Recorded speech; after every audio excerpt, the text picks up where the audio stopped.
And then I think that, the next thing that I would say is to do the type of reflective thinking that question, in order for Balaram to ask that question, he has had to multiple times return over and over and over again to this question of why am I doing this, and how does this affect my life, and what is the long-term vision there? And I think in that, I would call that deep level thinking on values, right? Like really trying to make a connection between the day-to-day struggle and a longer term vision. And I think that that's a very privileged space to be in.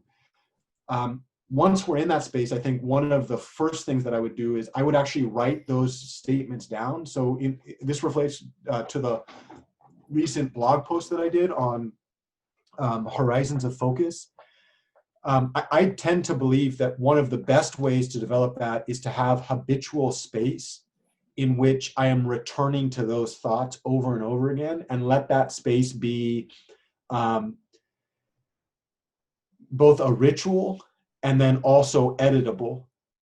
So in my case, I use a value statement that I have in a Microsoft Office document. I look at that like at least once a week as a reminder to remind myself, why am I working so hard? Why am I doing all of this? And then I also set aside time